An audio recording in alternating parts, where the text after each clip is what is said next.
ప్రభు పేరిట శుభాభివందనాలు తెలియజేస్తూ ఉంటున్నాను. ఈ శ్రేష్టమైనటువంటి ఈ ఉదయకాలమున ఈ అనుదిన కృప అనేటటువంటి కార్యక్రమానికి మీ అందరికీ ప్రేమపూర్వకంగా ఆహ్వానం తెలియజేస్తూ ప్రార్థనతో ఈ యొక్క కూడికను ప్రారంభించుకుందాం. మహాగణుడా, మా మంచి యేసయ్య, నీకు వందనాలు అయా. ఈ శ్రేష్టమైనటువంటి ప్రభా, ఈ ఉదయకాలం ఈ అనుదిన కృప అనేటటువంటి కార్యక్రమంలో అయా ప్రభా పార్టిసిపేట్ చేస్తున్న వారిని, వాక్యం వింటున్న ప్రతి బిడ్డను కూడా బలపరిచి అయా విలువైనటువంటి సమాచారం వారికి తెలియచేయమని యేసు నామంలో ప్రార్థిస్తున్నాము తండ్రి, ఆమేన్. అందరికీ మన ప్రభు అయిన యేసుక్రీస్తు పేరిట శుభాభివందనాలు. ఈ ఉదయకాలం మీ కొరకు ప్రత్యేకమైనటువంటి దేవుని మాటలతో మీ ఎదుటకు రావటానికి దేవుడు కృప చూపించాడు. పరిశుద్ధ గ్రంథంలో జ్యేష్ఠులైనటువంటి కొద్ది మందిని గురించి, వారి యొక్క క్యారెక్టర్, వారి యొక్క బిహేవియర్స్, వారు జీవించినటువంటి జీవితం అది వారికి ఆశీర్వాదకరంగా ఉన్నదా? నేటి క్రైస్తవ దేవుని బిడ్డలకు వారి నుంచి వచ్చే కొన్ని హెచ్చరిక కలిగిన కొన్ని మాటలను లేఖనాల్లో నుంచి మీకు తెలియచేస్తారు. బైబిల్లో ఒక నలుగురిని మీకు తెలియచేస్తారు. ఆ జ్యేష్ఠులు వారు ఎలా ఉన్నారు, వారి జ్యేష్ఠత్వం ద్వారా వారు ఏం సంపాదించుకున్నారు, ఏం పోగొట్టుకున్నారు, ఆ జ్యేష్ఠత్వము అనే అధికారము ఏం చేశారనే మాటను మీకు తెలియచేస్తాను. ఎందుకంటే జ్యేష్ఠత్వము అనేటటువంటిది మనం ఒకసారి ఆలోచించగలిగితే, తండ్రి తర్వాత ఇంటి పెద్ద కుమారునికి ఆ అధికారం ఇవ్వబడుతుంది. ఎందుకంటే జనరల్గా మనం ఎక్కడైనా మన గృహాల్లో కానీ కుటుంబాల్లో కానీ చూడగలిగితే, ఇంట్లో పుట్టినటువంటి ప్రథమ కుమారుణ్ణి జ్యేష్ఠుడిగా ఎంచుకుంటారు. తండ్రి తర్వాత ఆ పెద్ద కుమారుడు పెరిగిన తర్వాత అతనికి తన ఇంటి యావత్తులో అధికారం, తన తర్వాత వచ్చిన చెల్లెళ్ళున్నా అలాగే సహోదరులున్నా కానీ ఆ పెద్ద కుమారుడికి ఉన్నటువంటి ఆధిక్యత ప్రత్యేకంగా ఉంటుంది. అలాగే దేవుడు కూడా ప్రతి మనుషుణ్ణి కూడా జ్యేష్ఠుడిగా ఎంచుకున్నాడు. కాబట్టి ఈ పరిశుద్ధ గ్రంథంలో నుంచి జ్యేష్ఠులైనటువంటి కొద్ది మంది వారి యొక్క గుణ లక్షణాల గురించి మీకు తెలియచేస్తాను. పరిశుద్ధ గ్రంథము ఆదికాండము 4వ అధ్యాయము 2వ వచనాన్ని మనం చదువుకోగలిగితే, అక్కడ ఒక వ్యక్తి మనకు కనబడుతూ ఉంటున్నాడు. 4వ అధ్యాయము 12వ వచనం. ఆదికాండము 4వ అధ్యాయము 12వ వచనం ఒకసారి మనం చదువుకోగలిగితే, ఇక్కడ లేఖనాలు రాయబడుతున్న మాట ఏంటంటే, నీవు నేలను సేద్యపరుచున్నప్పుడు అది తన సారము ఇక మీదట నీకేయదు, నీవు భూమి మీద దిగులు పడుచు దేశ దిమ్మురవై యుందువనెను. ఎవరిని గురించి ఈ మాట చెప్పబడుతుంది అంటే, దేవుడు సృష్టిలో ప్రథమముగా ఆదామును అలాగే అవ్వను దేవుడు కలుగు చేసి వారి ద్వారా వారు ఏదేను తోటలో అనే ఆశీర్వాద అనుభవాన్ని పోగొట్టుకున్న తర్వాత వారు భూమిని స్వేచ్ఛపరుచుకుని పండించుచు, అలాగే దేవుడు వారిని ప్రేమించి వారికి ఇచ్చిన సంతతి ప్రథమ సంతానం జ్యేష్ఠుడు కయ్యూను అలాగే తన సహోదరుడు ఏబేలు. ఇద్దరు కూడా దేవుని దృష్టిలో చక్కగా నమ్మకత్వం కలిగిన వారిగా కొనసాగించబడ్డారు. ఒకనొక సందర్భాన దేవునికి బలి అర్పించే విషయంలో ఏబేలు తన మందలో శ్రేష్టమైనటువంటి దాన్ని తీసుకొచ్చి దేవునికి అర్పణగా ఇచ్చాడు. అయితే కయ్యూను కూడా దేవుని సన్నిధికి ఇచ్చి అర్పణ ఇచ్చి మరలా ఇచ్చిన దాంట్లో నుంచి కొంత తీసుకుని ఏం చేశాడంట, వెనక్కు తీసుకున్నాడు. అంటే ఈ ఇద్దరిలో ఉన్నటువంటి ఈక్వల్స్ కానీ ఈ ఇద్దరిలో ఉన్నటువంటి డిఫరెంట్ క్వాలిటీస్ చూడగలిగితే, ఏబేలు బలిసిన దాన్ని, శ్రేష్టమైన దాన్ని దేవునికి ఇచ్చినప్పుడు దేవుడు అంగీకరించాడు. ఈ యొక్క కయ్యూని జీవితం చూడగలిగితే దేవునికి ఇచ్చినట్లు ఇచ్చి అందులో నుంచి కొంత తీసివేశాడు. తన యొక్క ప్రవర్తనను బట్టి దేవుడు అతన్ని ఇష్టపడలేదు. ఈ విషయం కయ్యూనుకు తెలిసిన తర్వాత దేవుడు యోబేలు యొక్క అర్పణ అంగీకరించాడని, యోబేలును దేవుడు ఎక్కువ ప్రేమిస్తున్నాడని చెప్పి అతడు ఏం చేశాడంటే తన సహోదరుడైనటువంటి ఏబేలు మీద పడి అతన్ని కోపము ద్వారా, అసూయ ద్వారా ద్వేషం ద్వారా ఆ క్రోధము నరహత్య చేయనట్లుగా అతని మనస్సు ప్రేరేపించబడిన తర్వాత అతడు ఏబేలును ఏం చేశాడంటే నరహత్య చేయటం జరిగారు. మొట్టమొదటిగా అతడు తన సహోదరుని చంపివేయటం, ఆ తర్వాత ఏబేలు రక్తము దేవునికి మొరపెట్టడం, ఆ మొరపెట్టిన తర్వాత దేవుడు కయ్యూనితో అంటున్నటువంటి మాట ఏమిటంటే, ఇదిగో ఈ 12వ వచనంలో అంటున్నాడు కదా, నీవు నేలను సేద్యపరుచుకున్నప్పుడు అది నీకు సారమును ఇక మీదట ఇవ్వదని ఈ భూమి మీద ఎప్పుడు కూడా దిగులు పడుచు దేశదిమ్మరిగా నువ్వు ఏ పని చేసినా ఎక్కడికి వెళ్ళినా కూడా ఏదో ఒక భయం, ఏదో ఒక కలవరం, ఏదో ఒక ఆందోళనతోనే నీ జీవితం కొనసాగుతుంది. ఈ పట్టణం కాదు, ఆ ప్రాంతం కాదు, ఆ దేశం కాదు, ఇలా అలా ఎక్కడ ఒక స్థిరమైనటువంటి జీవితం లేకుండా బ్రతుకుతావని దేవుడు అతడికి తెలియజేసినట్లుగా లేఖనం సెలవిస్తుంది. దేవుడు జ్యేష్ఠత్వము అనే అధికారాన్ని ఇచ్చినప్పుడు ఆ అధికారాన్ని కయ్యూని ఏం చేశాడంటే దేవునికి అర్పించే విషయంలో సరైన అర్పణ లేదు. అయ్యో, తన సహోదరుడైన చిన్నవాని విషయంలో సరైనటువంటి బాధ్యత రాహిత్యం లేకుండా తాను చేసినటువంటి తప్పిదాన్ని బట్టి శాపాన్ని అతని జీవితంలోకి కొని తెచ్చుకున్నాడు. ఇంకొక మాట ఇదే పరిశుద్ధ గ్రంథంలోంచి చదువుకోగలిగితే హెబ్రీయులకు రాసిన పత్రిక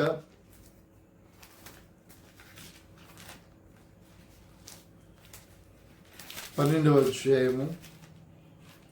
ప్రతి ఒక్కరు కూడా పరిశుద్ధ గ్రంథం తీసి మనం చదువుకోగలిగితే ఈ హెబ్రీయులకు రాసినటువంటి పత్రిక 12వ అధ్యాయం 16వ వచనంలో ఒక్క పూట కూటి కొరకు తన జ్యేష్ఠత్వపు హక్కును అమ్మివేసిన ఏసాపు వంటి భ్రష్టుడు వ్యభిచారి అయినను ఉండునేమో అని జాగ్రత్తగా చూసుకొనుడి. కయ్యూను తన జీవితంలో చేసిన తప్పిదం ఏంటంటే దేవుడిచ్చిన జ్యేష్ఠత్వాన్ని ఉపయోగించుకోవాలి. అలాగే ఇంకొక వ్యక్తి జ్యేష్ఠుడు ఏసాపు.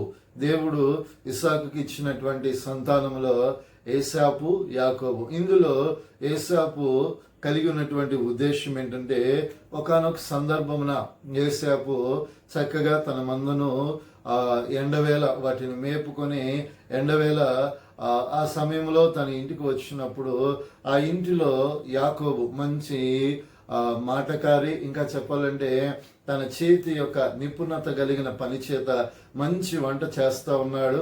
ఆ సమయంలో వంట చేస్తూ ఉన్నప్పుడు అతడు చిక్కుడుగాయ కూర చేస్తూ ఉన్నప్పుడు ఆ వాసన ఇంటి బయట ఉన్నటువంటి ఆ మందను మేపుకొని తీసుకువచ్చి ఇంటి బయట ఉన్నటువంటి ఏసాపు యొక్క వాసన అతని హృదయాన్ని ఆ రుచి మైమరిపింప చేసేసరికి తన సహోదరుడి దగ్గరికి వచ్చి బాగా ఆకలితో ఉన్నాను కాబట్టి నీ ఆహారం నాకు పెట్టమన్నప్పుడు జ్ఞానము కలిగినటువంటి తెలివితేటలతో యాకోబు అన్నాడు, ఓకే నేను నీకు ఇస్తా, అయితే నీ జ్యేష్ఠత్వాన్ని నాకు ఇస్తావా అంటే నిజంగా ఆ సమయంలో ఏసాపు ఏమనాలి, ఈ యొక్క అల్పమైన ఈ స్వల్పమైన ఆహారం కొరకు నా జ్యేష్ఠత్వాన్ని నీకెందుకు ఇవ్వాలి అని అక్కడ సంభాషించాలి. ఎందుకంటే తండ్రి తర్వాత ఓ గొప్ప అధికారం, తండ్రి తర్వాత తన స్వాస్యమునకు అధిపతి అతడే.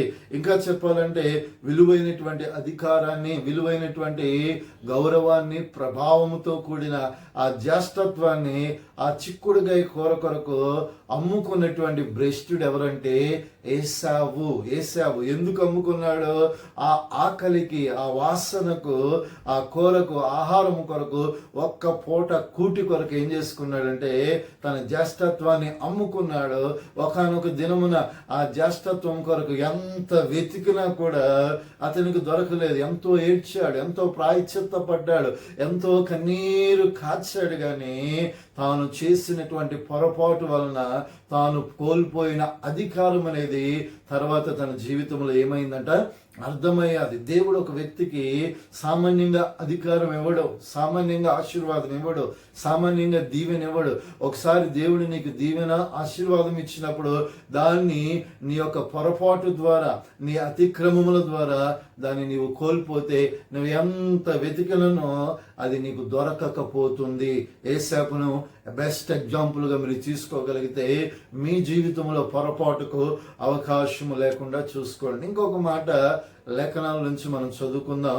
పరిశుద్ధ గ్రంథము అదే ఆదికాండము 49వ అధ్యాయము 4వ వచనం చూడగలిగితే ఇక్కడ ఒక వ్యక్తి కనబడతా ఉన్నాడు. అతని పేరు మనం చదువుకుందాం. 49వ అధ్యాయం ఆదికాండము 4వ వచనం. నీలవలే చెంచులడువై నీవు అతిశయము పొందుదువు, నీ తండ్రి మంచం మీదకెక్కితివి, దానిని అపవిత్రము చేసితివి, అతడు నా మంచము మీదకు ఎక్కెను అనేటటువంటి మాట వ్రాయబడింది. ఎవరిని గురించి వ్రాయబడిందంటే యాకోబు యొక్క కుమారుల్లో ప్రధానుడు రూబేను. ఈ రూబేనును గురించి లేఖనం రాయబడింది. అతని గురించి ఎలాంటి వాడంటే చెంచలుడు, అంటే ఎప్పుడూ కూడా సముద్రాన్ని మీరు చూడండి, అది ఆటు పోటుల చేత ఎల్లప్పుడూ ఎలా ఉంటుంది, కొంచెం ముందుకు వెళుతుంది, మరలా వెనక వస్తుంది. ఇలా ఆటు పోటులు ఎలా కలిగి ఉంటుందో రూబేను యొక్క మనస్తత్వం, రూబేను యొక్క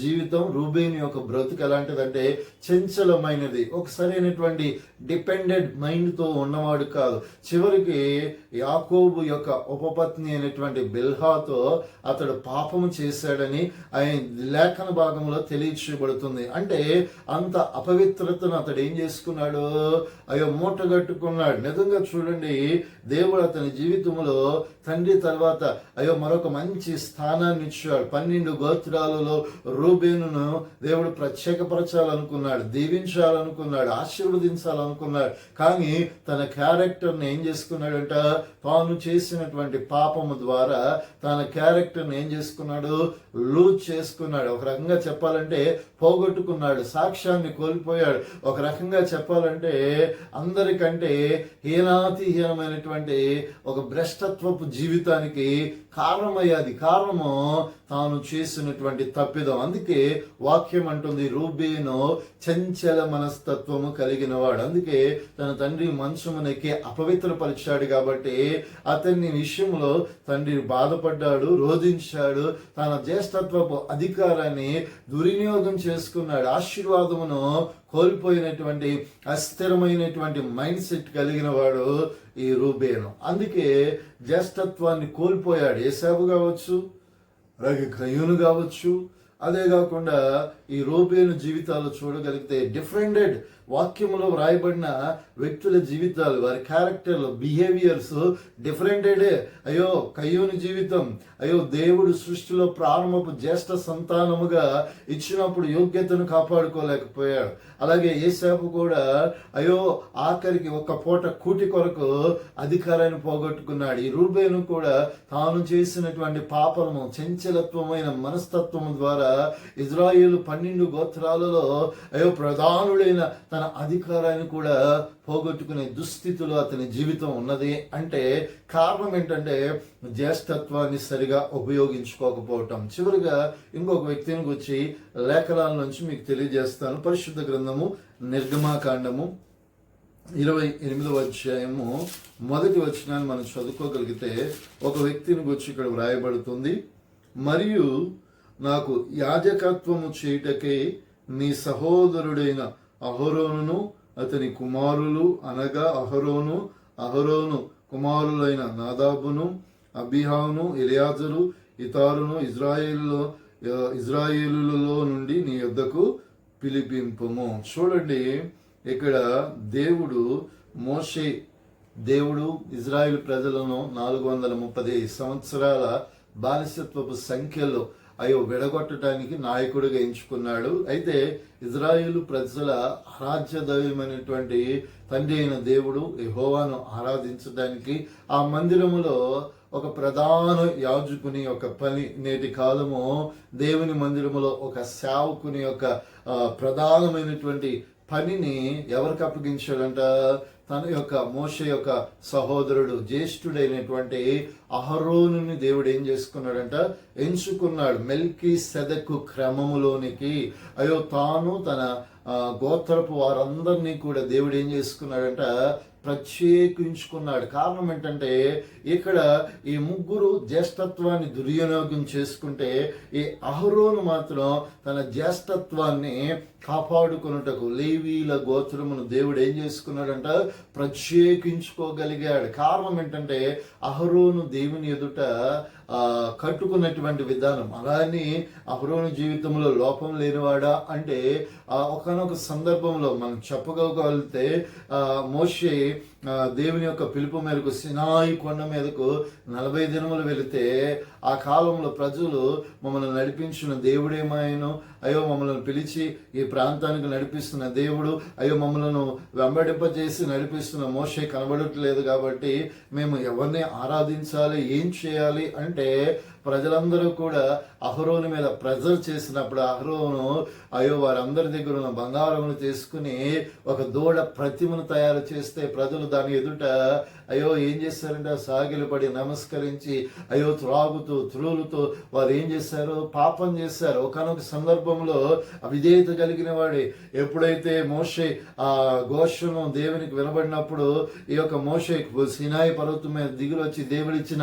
ఆజ్ఞనేటువంటి పలకలను పగలగొట్టి కోపంతో రగిలిపోయాడు. దేవుడు కూడా మోషే కూడా ఏంది ఈ ప్రజలను ఇంత అయ్యో క్లారిటీగా ఇంత చక్కగా నేను నడిపిస్తుంటే వీరు చేస్తున్న పొరపాటును బట్టి కోపగించుకున్న అయ్యో ఆ దినమున ఒక గొప్ప వధ జరిగినట్లుగా కూడా లేఖనాల్లో వ్రాయబడుతుంది. ఎందుకు చెబుతున్నానంటే పొరపాట్లు చేశాడు కానీ తన యాజకత్వపు యొక్క లక్షణాలను కాలుపోకుండా కాపాడుకున్నాడు, తన తప్పిదములను సరి చేసుకున్నాడు.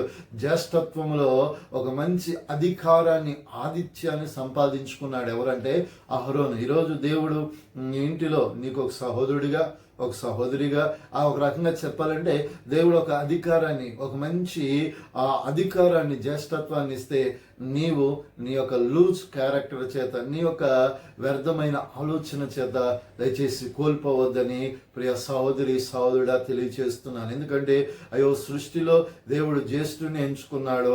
అయ్యో పురుషుడుగా మన ప్రభు అయినా కావచ్చు, అయ్యో వారి ఆ అధికారాన్ని ఉపయోగించుకున్నారో దానిలో ఆశీర్వాదం పొందారు. ఈరోజు దేవుడు నిన్ను నీ కుటుంబంలో ఒక జ్యేష్ఠుడిగా, అయ్యో ఆయనకి ఇష్టడుగా దేవుడు నిన్ను ఎంచుకున్నప్పుడు అయ్యో నీ యొక్క క్యారెక్టర్ ద్వారా, నీ బిహేవియర్ ద్వారా, నీ అనాలోచితమైనటువంటి ఈ పనుల ద్వారా దేవునికి కోపం తెప్పి ఇక నీ జీవితాన్ని సరిచేసుకోగలిగితే ఆశీర్వాదం నందుతావు, దేవుని దీవెన నందుతావు. కాబట్టి కయ్యూను జీవితం చూడండి, అలాగే ఏషాబు జీవితం చూడండి, అలాగే రూబేను జీవితం చూడండి, అహరోను జీవితం, వీరు ముగ్గురికి డిఫరెంటెడ్ పరిస్థితుల్లో క్యారెక్టర్స్లో ఉన్న తన జీవితాలను కోల్పోయారు. అహరోను దేవుని వాక్యం చేత తన జీవితాన్ని కట్టడి చేసుకున్నాడు, దీవించబడ్డాడు. కాబట్టి అలాంటి కృపా దేవుడు మీకు కూడా అనుగ్రహించి అలా మంచి యాజకత్వపు ఆశీర్వాదం, మంచి గుణాతిశయాలను కాపాడుకోవాలని ప్రేమతో తెలియచేసి నా మాటలు ముగిస్తున్నాను. ప్రార్థన. మహాగణుడ, విశ్రేష్టమైనటువంటి ఈ ఉదయకాలము ఈ అనుదిన కృపలో మీరు తెలియచేస్తున్న వాక్యమును బట్టి మీ బిడ్డలు తన యొక్క జీవితాల్లో మీరు ఇచ్చిన జ్యేష్ఠత్వం అనే అధికారాన్ని కాపాడుకొనొచ్చు నీ ఎదుట సాక్షులుగా ఉండేందుకు సహాయం చేయమని యేసు నామములో ప్రార్థిస్తున్నాము తండ్రి. ఆమేన్. అందరికీ ప్రభు పేరిట వందనాలు.